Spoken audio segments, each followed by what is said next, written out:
नमस्ते बच्चों, सुबह हो या शाम हो, क्लासेस चलती रहनी चाहिए। तो आइए स्टार्ट करते हैं। आज हम पढ़ने वाले ईथर, है ना। बहुत छोटा सा टॉपिक है और कभी कभी एक सवाल आ जाता है ना। तो आजकल पता है आपको, नीट का जो एनटीए का ट्रेंड चल रहा है वो छुपा रुस्तम टॉपिक है। तो आइए, ईथर भी एक छुपा रुस्तम टॉपिक है, छोटा सा टॉपिक है, मतलब with in 20 minutes you can cover it up, ठीक है। और फिर बस क्वेश्चन कर लेंगे साथ में। तो चलिए, ईथर आपके पास स्टार्ट कर रहे हैं। अल्कोहल फिनॉल हम कल करने वाले, आज हम ईथर कर रहे हैं, ठीक है। कुछ ना कुछ हर दिन आपके पास जाएगा, जो भी हो, कुछ भी हो, पढ़ाई the show must go on. So with A small smile, this small smile can change the world.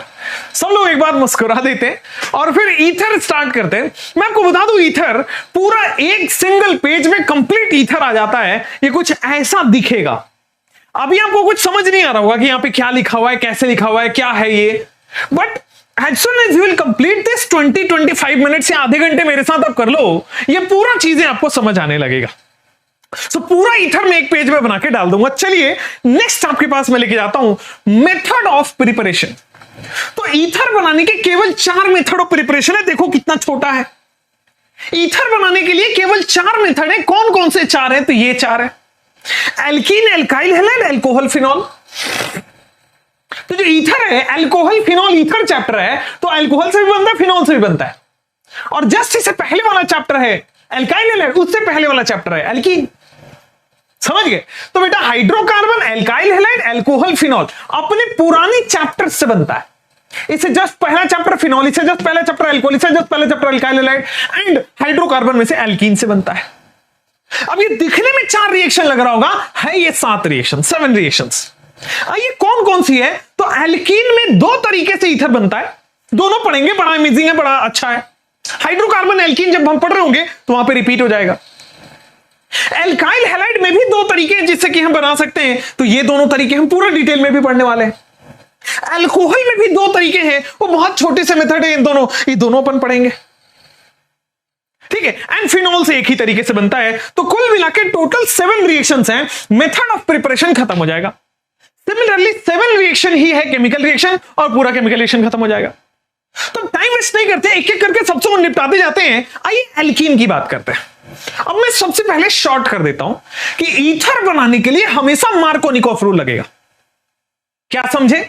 Alkene से ईथर बनाओगे, एल्कीन से ईथर बनाने के लिए हमेशा बेटा मार्कोनिकॉफ रूल लगेगा। मार्कोनिकॉफ रूल कहता है कि नेगेटिव पार्ट वहां लगेगा जहां हाइड्रोजन कम हो। तो ईथर बनना है एल्कीन से, हमेशा मार्कोनिकॉफ कहता है नेगेटिव पार्ट वहां लगेगा जहां हाइड्रोजन कम हो। आओ,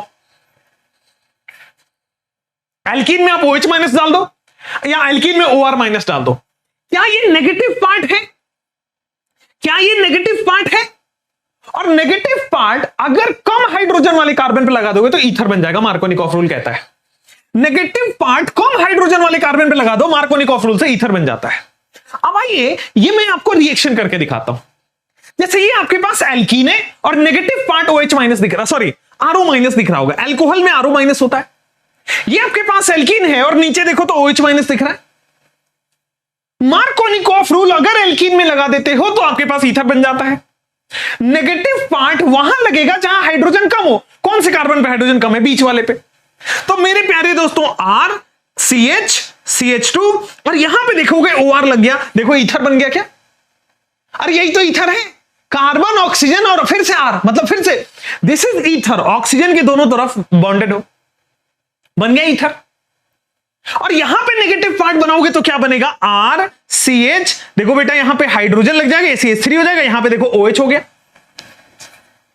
आप समझ रहे हैं बात को? नेगेटिव पार्ट वहां लग रहा है जहां हाइड्रोजन कम है। ये मार्कोनिकॉफ रूल को फॉलो कर रहा है। अगर OH होगा तो अल्कोहल बन जाएगा, OR होगा तो ईथर बन जाएगा। So in above case it is ether, in below case it is alcohol.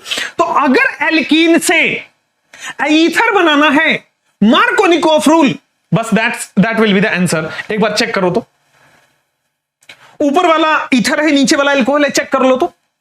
Alkene से ईथर बनाना है, मार्कोनिकॉफ रूल लगाओगे, ऊपर वाला ईथर नीचे वाला अल्कोहल बन गया। क्लियर हो गया क्या? चलिए, तो 7 में से एक खत्म हुआ, दूसरा भी खत्म करते हैं, OMDM। OMDM कहता है ऑक्सी मर्क्यूरेशन डीमर्क्यूरेशन। OMDM कहता है ऑक्सीमर्क्यूरेशन डीमर्क्यूरेशन। अगेन इसमें भी सेम चीज फॉलो करना है, कोई भी एल्कीन हो मार्कोनिकॉफ रूल लगा दो। तो OMDM में सेम मार्कोनिकॉफ रूल लगाओगे तो हो सकता है OH माइनस जुड़े। OH माइनस नेगेटिव पार्ट वहां जाएगा जहां हाइड्रोजन कम हो, नेगेटिव पार्ट वहां जाएगा जहां हाइड्रोजन कम हो। OMDM ऑक्सीमर्क्यूरेशन डीमर्क्यूरेशन क्या कहता है कि एल्कीन में नेगेटिव पार्ट वहां जाएगा जहां हाइड्रोजन कम हो, and that is Markovnikov rule now. और जो दूसरा है वो है मार्कोनिकॉफ रूल। आइए एमके रूल समझिए। जब भी आपको OMDM कह रहा हो तो बेटा OMDM हमेशा HgOAc होल ट्वाइस NaBH4, ये आपको ध्यान ही रखना है कि दिस इज OMDM। अगर इसके साथ H2O लिखा है इसका मतलब नेगेटिव पार्ट OH माइनस है। अगर इसके साथ जैसे ये लिख दे HgOAc होल ट्वाइस NaBH4, ये तो OMDM है। और अगर बेटा मैं ROH लिख दूं तो देखो यहां से RO माइनस निकल रहा है, यहां से OH माइनस निकल रहा है, तो नेगेटिव पार्ट वहां जाएगा जहां हाइड्रोजन कम हो। जैसे OMDM में ये देखो, अगर वाटर रखा है तो OH माइनस बीच वाले कार्बन पे लग जाएगा, अगर ROH लगा है तो OR डैश जाके लग जाएगा, अगर ROH होता तो OR जाके लग जाता। बात समझ में आ रही है क्या कि OMDM हो या आपके पास कोई भी एडिशन हो, मार्कोनिकॉफ रूल एल्कीन में लगाओगे ईथर बनेगा। तो आपके पास कहानी समझ में आ गई होगी, ऊपर अल्कोहल और नीचे ईथर बन रहा है। OMDM में ये दोनों रिएजेंट फिक्स होते हैं, याद ही करना पड़ेगा HgOAc होल ट्वाइस और उसके बाद NaBH4। अगर वाटर है तो अल्कोहल बन जाएगा, अगर अल्कोहल है तो ईथर बन जाएगा। बात समझ में आ रही है? तो देखो अपन ने अभी तक बस रटवा दूंगा सारे के सारे रिएक्शन। आ जाओ, पहला चीज पढ़ा एल्कीन से ईथर बनाना, क्लियर सर। दो मेथड थे, क्लियर सर। दोनों मेथड में एल्कीन में मार्कोनिकॉफ रूल लग रहा है, क्लियर सर। हो क्या रहा है बेटा, एल्कीन प्लस अल्कोहल, इस दोनों को MK रूल लगा दो बेटा, ईथर बनके तैयार हो जाएगा। मुझे लगता है कोई प्रॉब्लम वाली बात नहीं है। एल्कीन प्लस अल्कोहल ईथर बन जाता है। एल्कीन को अल्कोहल पिलाना है, मार्कोनिकॉफ रूल से ईथर बन जाएगा। और अगर एल्कीन को वाटर पिलाओगे मार्कोनिकॉफ रूल से तो अल्कोहल बन जाता है। अगर एल्कीन को वाटर पिला दो OH माइनस तो अल्कोहल बन जाएगा मार्कोनिकॉफ रूल से। तो एल्कीन अगर अल्कोहल पी रहा है और वो भी मार्कोनिकॉफ रूल से तो ईथर बन जाता है। चलिए अल्काइल हैलाइड में आते हैं। अब ये अल्काइल हैलाइड में दो मेथड पढ़ने, विलियमसन ईथर सिंथेसिस और ड्राई Ag2O। ये दोनों एग्जाम में आ चुका है। आइए, अब विलियमसन ईथर सिंथेसिस जो है मैंने आपको याद कराया है टी विथ वीटी में। फिर से बता देता हूं, विलियम का सन है जिसकी पहली गर्लफ्रेंड भाग गई है, किसके साथ? एल्कोक्साइड के साथ।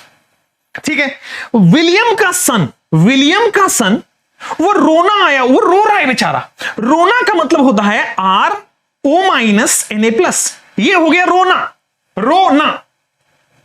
विलियम का सन को रोना आया, रोना आया क्योंकि उसकी पहली गर्लफ्रेंड, पहली का मतलब 1 डिग्री, ये 1 डिग्री अल्काइल हैलाइड के साथ, उसकी पहली गर्लफ्रेंड 1 डिग्री अल्काइल हैलाइड किसके साथ भाग गई?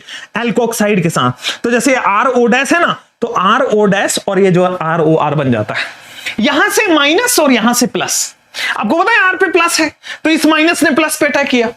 विलियमसन ईथर सिंथेसिस में ये 1 डिग्री अल्काइल हैलाइड का होना बहुत जरूरी है। आइए पहले मैं समझाऊं आपको। विलियम का सन को रो ना आया क्योंकि उसकी पहली गर्लफ्रेंड, कौन है पहली गर्लफ्रेंड उसकी? Alkyl halide. क्योंकि इसकी पहली गर्लफ्रेंड भाग गई किसके साथ? बेटा ये देखो ROR डैश बन गया है, इसके साथ भाग गई है, पहले वाले के साथ। ये देखो RO माइनस, ये इसके R डैश को चुरा ले गया।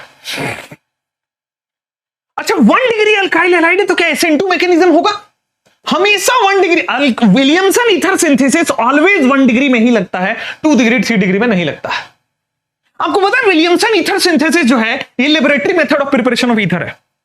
Laboratory method of preparation of ether बोले या विलियमसन बोले, ये बात एक ही है। अब आइए यहां पे, बोथ सिमेट्रिकल और अनसिमेट्रिकल कोई भी बना सकते हो आप। यहां पे R इथाइल मिथाइल प्रोपाइल कुछ भी ले लो, यहां पे R ethyl methyl propyl 1 degree होना चाहिए, कुछ भी ले लो, ठीक है। सिमेट्रिकल अनसिमेट्रिकल दोनों बन जाएगा। उसके बाद बेटा SN2 मैकेनिज्म क्योंकि 1 डिग्री है, SN2 मैकेनिज्म क्योंकि 1 डिग्री हम ले रहे हैं, देखो नीचे वही लिखा हुआ है। और 2 और 3 डिग्री ये काम नहीं कर पाएगा, एल्कीन बना देता है। अगर मैं वहां पे आरओ माइनस की जगह 2 और 3 डिग्री अल्काइल हैलाइड ले लूं, ये अल्काइल हैलाइड में पढ़ूंगा चैप्टर में, तो वहां पे एल्कीन बन जाता है। तो अगर ईथर बनाना है एल्काइल हैलाइड से, तो विलियम का सन की पहली गर्लफ्रेंड लेना पड़ेगा, मतलब आरओ माइनस आरएक्स से लेना पड़ेगा, आरएक्स इज 1 डिग्री। ठीक है, तो माइनस और प्लस का combination, laboratory method, that's it. अब ड्राई Ag2O हो, अगर मॉइस्ट Ag2O है तो फिर अल्कोहल बनता है, क्योंकि मॉइस्ट में आ गया मॉइस्चर, मॉइस्चर में आ गया पानी, पानी में आ गया OH माइनस। अगर मॉइस्ट Ag2O लिख दे तो पानी, पानी मतलब OH माइनस। लेकिन अगर ड्राई है तो ड्राई है तो यहां पे कुछ भी नहीं है, मॉइस्चर वॉइस्चर नहीं है। तो आइए एक एक बार बता देते हैं। अगर आपके पास बेटे अल्काइल हैलाइड है in the presence of dry Ag2O, ये ईथर बनके तैयार हो जाता है। क्यों? जब भी सिल्वर और हेलोजन मिलेंगे, AgX का पीपीटी बनता है। जब भी सिल्वर और हेलोजन मिलेंगे, wherever you will get silver and halogen, तो देखो सिल्वर और यहां से हेलोजन, 2 मोल ऑफ AgX निकल जाएगा। आप देखोगे तो 2 मोल ऑफ AgX निकल के तैयार हो गया। तो 2 मोल ऑफ AgX के लिए 2 मोल R लेना पड़ेगा। तो देखो 2 R यहां है, 1 ऑक्सीजन यहां है, 2 R 1 ऑक्सीजन, ROR बन गया। यहां से बेटा केवल और केवल सिमेट्रिकल ईथर बनता है, क्योंकि दोनों सेम मॉलिक्यूल लिया है ना, तो इधर भी R और उधर भी R सेम होगा। तो एल्काइल हैलाइड में सिमेट्रिकल और अनसिमेट्रिकल बनाने के लिए विलियमसन, केवल सिमेट्रिकल बनाना हो तो ये देखो ड्राई Ag2O। अगर मॉइस्ट Ag2O ले लेता तो ये अल्कोहल बन जाता। लेकिन जब भी सोडियम और जब भी सिल्वर और X रहे तो बेटा AgX का बहुत स्टेप यहां पे पीपीटी बन जाता है। ठीक है, तो उसके बाद बचा क्या? 2 मोलार, 2 मोलार और 1 मोलो, 2 R 1 O इज ईथर। केवल सिमेट्रिकल बनेगा क्योंकि दोनों सेम मोल ले रहे हैं। तो आपके पास बेटे आप देखोगे तो एल्कीन भी खत्म हो गया, अल्काइल हैलाइड भी खत्म हो गया, अल्कोहल इससे जल्दी खत्म हो जाएगा। पता है क्यों? चलो अब रटवा देता हूं। पहले एल्कीन का आप मुझे सुनाओगे, सुनो, चलो बोलो एल्कीन कैसे बना सकते हो। तो 2 मेथड था सर, ऐसे ऐसे थोड़ा कॉपी से नजर हटाओगे, बोलोगे 2 मेथड था। पहला था कि एल्कीन में मार्कोनिकोफ रूल लगेगा, OMDM था, और दूसरा था वाटर एडिशन या रिएक्शन विथ अल्कोहल। तो बेटा एल्कीन अगर अल्कोहल पीता है मार्कोनिकोफ से ईथर बन जाता है। एल्कीन अगर अल्कोहल पिएगा मार्कोनिकोफ से, और अल्कोहल पीने का सीधा अल्कोहल से रिएक्शन करा दो या OMDM करा दो। एल्काइल हैलाइड में सिमेट्रिकल अनसिमेट्रिकल के लिए विलियमसन और केवल सिमेट्रिकल के लिए ड्राई Ag2O। विलियमसन में केवल 1 डिग्री अल्काइल हैलाइड की रिएक्शन होगा, और विलियमसन आपके पास SN2 मैकेनिज्म से होगा। विलियमसन जो है वो लेबोरेटरी मेथड, ये पूरा इसे दिमाग में प्रिंट होना पड़ेगा। फिर आते हैं अल्कोहल में, तो बेटा अल्कोहल में आएगा रिएक्शन विद CH2N2। मैंने इसकी रिएक्शन बेटा कार्बोक्सिलिक एसिड में भी करा रखी है, आप देखोगे प्रीवियस चैप्टर में। तो CH2N2, जब भी आपको एक कार्बन ज्यादा चाहिए प्रोडक्ट में, रिएक्टेंट में 5 कार्बन है और प्रोडक्ट में 6 कार्बन है, जब भी आपको एक कार्बन ज्यादा चाहिए, डाइएजोमीथेन CH2N2। जब भी आपको एक कार्बन ज्यादा चाहिए बेटा, डाइएजोमीथेन का इस्तेमाल कर लीजिए। तो देखिए यहां पे आ जाएंगे सबसे पहले reaction of ROH and dry CH2N2। तो देखोगे तो ROH, RO मेरे पास है, RO माइनस, अगर मैं ये वाला कार्बन जोड़ दूं तो ROC बन गया ना आपके पास ईथर। CH2N2 क्या करता है? It adds carbon. इसका काम है कि भाई ये कार्बन ऐड कर देता है, ईथर बना देता है, और CH2N2 का N2 गैस निकल गया। अल्कोहल में अगर आप CH2N2 ऐड करोगे, N2 गैस निकल जाएगा, ROCH3 बन जाता है, ईथर का फॉर्मेशन हो गया। तो देखो कहानी बड़ी बात समझ में आई कि अल्कोहल 2 तरह से ईथर बना सकता है। पहला अल्कोहल CH2N2 से। अच्छा, दूसरा प्रोसेस आपके पास है डिहाइड्रेशन। अल्कोहल में डिहाइड्रेशन कराते थे तो याद करो, अल्कोहल होता था ROH, डिहाइड्रेशन का मतलब है रिमूवल ऑफ वाटर। तो क्या करते थे? सबसे पहले कार्बोकेटाइन बनता था, और कार्बोकेटाइन के बाद एल्कीन बन जाता था। अगर आपने एल्कीन चैप्टर पढ़ा है तो वहां पे पढ़ा होगा कि OH माइनस हटता था, R पे पॉजिटिव चार्ज, कार्बोकेटाइन है, कार्बोकेटाइन रीअरेंज होगा, एल्कीन बनेगा। कार्बोकेटाइन रीअरेंज होगा, एल्कीन बनेगा। आइए मैं आपको बताता हूं, अगर आप टेम्परेचर हाई रखते हैं और टेम्परेचर लो रखते हैं, बस इसी पे काम हो जाता है। डिहाइड्रेशन में अगर आप टेम्परेचर को रखोगे लो और अगर आप टेम्परेचर को रखोगे हाई, तो आपके पास एल्कीन बन जाएगा, और लो मतलब ईथर बन जाएगा। अल्कोहल है आपके पास, क्या है बेटा? आपके पास है अल्कोहल, और अल्कोहल में अगर हाई टेम्परेचर है तो आपके पास एल्कीन बन जाएगा, और अल्कोहल में अगर लो टेम्परेचर है तो आपके पास ईथर बन जाएगा। क्लियर है क्या? तो acid catalyse dehydration of alcohol में एल्कोहल हाई टेम्परेचर पे देखो एल्कीन बन जाता है, लो टेम्परेचर पे ईथर बन जाता है। हाई टेम्परेचर बस टेम्परेचर का गेम है और कुछ नहीं है, बस यही ध्यान रखना है। और टेम्परेचर भी याद रखना होगा 443 413, 400 से ऊपर दोनों है, एक 13 एक 43 है। तो एल्कोहल भी खत्म हुआ, आइए फिनॉल, बड़ा सिंपल होता है। हमने क्या किया था, आरओ माइनस को आरएक्स पे अटैक कराया था। Williamson ether synthesis RO minus ने आरएक्स पे अटैक किया था। भाई यहां पे आर की जगह पीएच है, बेंजीन ओ माइनस को ने अटैक किया है आरएक्स पे, बन गया ईथर। सिंपल बेटा, आप NaOH लोगे तो बेटा ये क्या करेगा, OH माइनस इस H प्लस को चुरा लेगा, OH माइनस इस H प्लस को चुरा लिए, देखो फिनॉक्साइड आयन, RO माइनस बन गया, सीधा सीधा R पे अटैक कर दिया, ईथर बन गया, सीधा सीधा R पे अटैक कर दिया, ईथर बन गया। बोलो क्लियर क्या? पूरा पूरा मेथड ऑफ प्रिपरेशन याद करवा दूं। अगर एल्कीन अल्कोहल पिएगा मार्कोनिकोव से ईथर बन जाएगा। एल्काइल हैलाइड सिमेट्रिकल अनसिमेट्रिकल बनाने हो तो Williamson, 1 degree alkyl halide laboratory method है और आरओ माइनस अटैक करता है आरएक्स पे, ROR बन जाता है। ड्राई Ag2O में बेटा ROR बन जाता है, केवल सिमेट्रिकल बनेगा, क्लियर है। अगर आपके पास CH2N2 है तो ROCH3 बन जाता है। एसिड कैटालाइज्ड डिहाइड्रेशन में टेम्परेचर कम 413 केल्विन पे, ठीक है। वही एसिड कैटालाइज्ड हाइड्रेशन का मतलब होता है कि आप H2SO4 ले लो, खत्म, एसिड होना चाहिए, दैट्स इट। फिनॉल में आपको पता है benzene O minus will attack on RX, benzene O minus will attack on RS, और आपके पास फाइनल प्रोडक्ट यहां पे बन गया। तो मेथड ऑफ प्रिपरेशन आपको यहीं पे याद हो गया होगा, क्वेश्चन करेंगे तो क्लियरिटी और आ जाएगी, क्वेश्चन में करवा दूंगा। अब आते हैं बॉस आपके पास, ये रहा कंप्लीट, मतलब ये जो ग्रीन लाइन है इससे लेफ्ट में मैंने पूरा मेथड ऑफ प्रिपरेशन आपका कवर कर रखा है, एक एक करके भी आप देख सकते हो। देखो ROS ईथर बन रहा है, ऊपर अल्कोहल बन रहा है, OMDM, तीसरा वाला विलियमसन पूरा मैं वो भी लिख दिया शॉर्ट में, उसके बाद ड्राई Ag2 वाला लिख दिया, CH2N2 वाला लिख दिया, ऊपर फिनॉल वाला लिख दिया है अगर देखें तो इस ग्रीन लाइन के लेफ्ट में मैंने सारे मेथड ऑफ प्रिपरेशन लिख दिए हैं। केवल 7 और रिएक्शंस है जिसमें आपका पूरा ईथर कंप्लीट हो जाता है। तो लगभग 17 मिनट हो गए हैं, बट कोई बात नहीं, 25 मिनट में खत्म करते हैं। आइए, ये 7 ऐसे केमिकल रिएक्शन है जो आपको ईथर में पढ़ना है। सबसे पहले बात करेंगे हम reaction with H3O+। Reaction with H3O+ की बात करते हैं। सबसे पहला मैं इसी में बताता हूं आपको, रिएक्शन विथ H3O+। ईथर में आप H3O+ ऐड कर रहे हो, ये देखो ईथर में H3O+ ऐड कर रहे हो, देखो तो H3O+ में एक काम हुआ कि बेटा H+ और वाटर है, तो भाई H+ है और OH- भी तो है, 2 मोल H+ है और H3O+ का मतलब होता है H+ और वाटर। तो अगर मैं इसको तोड़ूं तो 2 मोल H+ और OH- हुआ। तो ईथर जब भी हाइड्रोलिसिस करे,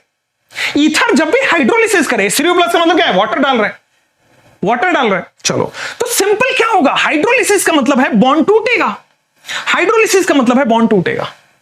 और मोर इलेक्ट्रोनेगेटिव को हाइड्रोजन, लेस इलेक्ट्रोनेगेटिव को OH मिल जाएगा। कोई क्लियर बात है कि नहीं है, बताओ। अब वो SN1 मैकेनिज्म भी हो सकता है, SN2 मैकेनिज्म भी हो सकता है, डिपेंड करता है कि आपका जो कार्बोकेटाइन बन रहा है वो अगर स्टेबल है तो SN1 से होगा, अगर अनस्टेबल है तो SN2 से होगा। मैं बताऊं, हाइड्रोलिसिस का बता रखा है कि बॉन्ड तोड़ो, एक तरफ मोर इलेक्ट्रोनेगेटिव को H, लेस इलेक्ट्रोनेगेटिव को OH, प्रोडक्ट आपका बन जाएगा। लेकिन कब SN1 होगा, कब SN2 होगा, देखो आपको मैकेनिज्म नहीं पूछेगा एग्जाम में, आपको प्रोडक्ट पूछेगा, ठीक है। तो लेकिन फिर भी मैकेनिज्म भी ध्यान दे देते हैं कि अगर कार्बोकेटाइन 2 डिग्री है, 3 डिग्री है, या एल्काइल है, या बेंजाइल है, एलाइल, मतलब स्टेबल कार्बोकेटाइन है, 3 डिग्री है, 2 डिग्री है, pH वाला है या रेजोनेंस वाला है, अगर इस तरह के कार्बोकेटाइन है जो कि स्टेबल है तो आपको ईथर बना देगा। अगर आपके पास SN2 में देखिए 1 डिग्री है तो देखिए वो ईथर नहीं, वो आपके पास SN2 मत बना देगा, ये SN1 से ईथर बनाएगा और ये SN2 से ईथर बनाएगा। मैकेनिज्म आपको नहीं पूछेगा, आपको ये पता होना चाहिए ईथर में पानी डालोगे तो क्या होगा। हाइड्रोलिसिस का मतलब है बॉन्ड तोड़ो, मोर इलेक्ट्रोनेगेटिव को H, लेस इलेक्ट्रोनेगेटिव को OH, काम खत्म। 7 में से एक रिएक्शन यहां भी खत्म है, बॉन्ड तोड़ो, मोर इलेक्ट्रोनेगेटिव को H, लेस इलेक्ट्रोनेगेटिव को OH, बात खत्म, प्रोडक्ट बन जाएगा। अगर कार्बोकेटाइन स्टेबल बन रहा है, तोड़ने के बाद कार्बोकेटाइन स्टेबल हुआ तो SN1, कार्बोकेटाइन स्टेबल नहीं हुआ तो SN2, खत्म। चलो अब reaction with HI, same condition, भाई यहां पे OH- अटैक कर रहा है, यहां पे I- अटैक कर रहा है, खत्म कहानी। देखो रिएक्शन विथ HI में वहां पे OH- अटैक कर रहा है, यहां पे I- अटैक कर रहा है, कहानी खत्म हो जाएगी। देखो ना, बात सेम है, इस बार भी वही चीज होगा बेटा, मोर इलेक्ट्रोनेगेटिव को H, लेस इलेक्ट्रोनेगेटिव को I। तो ईथर का एक ही तरह से रिएक्शन होगा कि बीच O और R वाला बॉन्ड टूटता है। अगर O और R टूटने के बाद जो कार्बोकेटाइन बन रहा है वो स्टेबल है तो आपके पास SN1 होगा। अगर जो कार्बोकेटाइन बन रहा है वो अनस्टेबल है तो बेटा वो SN2 हो जाएगा। जो कार्बोकेटाइन बन रहा है अगर वो अनस्टेबल है SN2, स्टेबल है SN1। क्लियर है क्या? एल्काइल, ये देखो ईथर ROR, ईथर है, बॉन्ड टूटेगा, ठीक है, हमेशा ईथर का यही वाला बॉन्ड टूटेगा, ठीक है, चाहे HOH हो तो देखो इधर H इधर OH, चाहे HI हो तो इधर H इधर I। अगर टूटने के बाद कार्बोकेटाइन स्टेबल है तो SN1, कार्बोकेटाइन स्टेबल नहीं है तो SN2, खत्म कहानी। बाकी क्वेश्चन कराएंगे तो और क्लैरिटी समझ आएगी। तीसरा रिएक्शन देखो PCl5 से, SOCl2 से रेड फास्फोर। PCl5 को बेटा आप ऐसे लिखते हो ना P। अच्छा, PCl5 के बारे में आपको पता होना चाहिए कि बेटा ये हीट करने पे PCl3 और Cl2 में टूटता है। PCl5 को हीट करोगे तो PCl3 और Cl2 में टूटता है। क्लियर? सबसे पहली बात आ जाओ, तो देखो मैं इसको ऐसे लिखता हूं, PCl3 और Cl2, यही वाले दो Cl टूट जाएंगे, ठीक है। चलिए, अब होता क्या है, ये RCl अपने आप बॉन्ड बना लेगा, ये RCl अपने आपस में बॉन्ड बना लेगा, और बाकी बचा POCl3। RCl और बाकी बचा POCl3, RCl बाकी बचा POCl3। बोले यहां तक कोई डाउट, यहां तक कोई दिक्कत तो नहीं है ना? समझ में आ रहा है ना? तो PCl5 आपके पास सिंपल हुआ, हमेशा PCl3 और Cl2 में टूटता है। तो वो जो Cl2 है वो एक Cl ऊपर वाला एक Cl नीचे वाला, बीच में POCl3। तो आपको ये मैं कार्बोक्सिलिक एसिड में भी कराया है, अमाइन में भी कराया था। सेम SOCl2 में होता है, ये जो दोनों Cl हैं, यहां पे भी दो Cl थे जो रिएक्ट किया RCl, सेम SOCl2। देखो ये देखो, ऊपर वाला आपके पास RCl बन रहा है क्या? ये देखो नीचे वाला RCl बन रहा है क्या? तो ऊपर से भी RCl, नीचे से भी RCl, और देखो बाकी बचा SO2। अच्छा, एक और कहानी बताई थी रेड फास्फोरस HI का, क्लियर है ना? रेड फास्फोरस HI का कहानी बताया था, सुना गौर से। हमेशा बोला था लाल पड़ोसी, रेड फास्फोरस लाल पड़ोसी अगर आपको हाई करेगा, बहुत बहुत तगड़ा रिड्यूसिंग एजेंट होता है। ये हाइड्रोकार्बन बना देता है सीधा। रेड फास्फोरस HI जो है हाइड्रोकार्बन बना देता है, तो ये भी हाइड्रोकार्बन बनाएगा, ये भी हाइड्रोकार्बन बनाएगा, ये भी, ये देखो ये भी आपके पास क्या बन जाएगा RH, और ये भी बन जाएगा RH। ये देखो कहानी, गजब हो गया। रेड फास्फोरस HI पड़ोसी से बच कर रहे हैं, और हाई करे तो बिल्कुल HI के प्रेजेंस में, मतलब high, HI is high. Red phosphorus HI ये बहुत स्ट्रॉन्ग रिड्यूसिंग एजेंट है, सीधा रिड्यूस कर देता है, reduces to carbon, sorry reduces to hydrocarbon, not carbon, hydrocarbon. सीधा बेटा हाइड्रोजन जोड़ दो, खत्म कहानी। यहां जो ऑक्सीजन बचा है वो वाटर बना लेगा, और I2 गैस रिलीज होता है। ये I2 गैस रेड फास्फोरस, बचे हुए रेड फास्फोरस से रिएक्ट करके PI3 बना लेता है। तो एक प्रोडक्ट में PI3 भी लिखा हो सकता है, प्रोडक्ट में I2 भी लिखा हो सकता है। तो तीन मैंने बताया, PCl5 तो देखो 2 Cl निकल जाएगा, SOCl2 2 Cl निकल जाएगा, रेड फास्फोरस HI हाइड्रोकार्बन, दोनों R अपना हाइड्रोकार्बन बना लिया। अब आते हैं हैलोजिनेशन। हैलोजिनेशन नाइट्रेशन और रिएक्शन विद ऑक्सीजन के बाद ईथर खत्म हो जाता है। हैलोजिनेशन, अब देखिए कह रहे हैं 1 मोल Cl2, अगर 1 मोल Cl2 होगा तो बगल वाले किसी भी कार्बन पे Cl लगा दो। देखो बगल वाले किसी एक कार्बन पे Cl लगा दो, ठीक है। अगर 2 मोल ले रहे हो तो दोनों बगल वाले पे लगा दो, आपकी मर्जी, आप जिधर लगाना चाहो लगा दो, ठीक है ना। कोशिश करना जिधर ज्यादा स्टेबल है उधर लगाया जाए, ठीक है। चलिए, उसके बाद अगर 2 मोल है तो 2 मोल में लग गया। अगर 10 के 10 मोल दे रहे हैं तो देखो सारे के सारे हाइड्रोजन रिप्लेस कर दिया। 1 मोल में ऑक्सीजन के जस्ट बगल वाला, 2 मोल में दोनों बगल वाले, और बाकी 10 मोल दे दो तो पूरा पूरा हट जाएगा। हैलोजिनेशन यही होता है, हैलोजिनेशन यही होता है। क्लियर है? समझ गए हैं? ये छोटे छोटे, जब 1 मोल 2 मोल है तो डार्क लगेगा, बहुत ज्यादा है तो सनलाइट लगेगा। अच्छा, नाइट्रेशन बड़ा सिंपल है। आप मुझे पहले इसके बारे में बताओ, ये ईथर है कि नहीं? ऑक्सीजन के दोनों तरफ बॉन्ड बना, ईथर है। चलो फ्रीडल क्राफ्ट है पहले, तो देखो ऑक्सीजन के दोनों तरफ बॉन्ड बना, ईथर है। अच्छा ये बताओ, ऑक्सीजन के पास लोन पेयर भी होगा? बिल्कुल होगा। तो लोन पेयर होगा तो प्लस एम भी शो करेगा? बिल्कुल शो करेगा। अगर प्लस एम शो करता है तो क्या ये ऑर्थो पैरा डायरेक्टिंग होता है? बिल्कुल ऑर्थो पैरा डायरेक्टिंग होता है। तो ये क्या लिखा है, RCl प्लस AlCl3, ये फ्रीडल क्राफ्ट एल्काइलेशन ही तो है। ये क्या लिखा है बेटा, ये फ्रीडल क्राफ्ट एल्काइलेशन है। फ्रीडल क्राफ्ट एल्काइलेशन क्या करता है सर, एल्काइल पे पॉजिटिव चार्ज जनरेट कर देता है। RCl plus AlCl3 Friedel craft बना देता है CH3 प्लस। अब ये जो इलेक्ट्रोफाइल आया है ये ऑर्थो पे लगेगा, पैरा पे लगेगा, ये बना देते हैं। ये जो इलेक्ट्रोफाइल लगा ऑर्थो पे, पैरा पे, बेटा पैरा वाला मेजर होगा क्योंकि रिपल्सन कम लग रहा है। अगर हाइड्रोजन बॉन्ड होती है तो ऑर्थो मेजर होता है, या हाइड्रोजन बॉन्ड नहीं है तो इसलिए यहां पे होगा पैरा मेजर होगा, para will be the major one. Acylation क्या होता है बेटा, RCOCl प्लस AlCl3, यही होता है ना, तो इसमें RCO प्लस बन जाता है। सेम कहानी, ये देखो CH3COCl प्लस एनहाइड्रस AlCl3, ये आपके पास CH3CO प्लस बन जाएगा। अब ऑक्सीजन के ऊपर लोन पेयर है क्या, तो ऑक्सीजन प्लस एन शो करेगा क्या, तो ऑक्सीजन बेटा ऑर्थोपेरा डायरेक्टिंग है क्या, अगर ऑर्थोपेरा डायरेक्टिंग है तो बेटा यहां पे ये ऑर्थो पे भी लगेगा, पैरा पे भी लगेगा। देखो कहानी आंसर, देखो कहानी, ऑर्थो पे भी लग गया, पैरा पे भी लग गया। तो फ्रीडल क्राफ्ट एल्काइलेशन भी हो गया, फ्रीडल क्राफ्ट एसाइलेशन भी हो गया। अब आते हैं आपके पास नाइट्रेशन। बहुत बार अमाइन में से लेकर के कार्बोक्सिलिक एसिड में लेकर के सब जगह पढ़ा दिया बेटा, NO2 प्लस जनरेट करता है।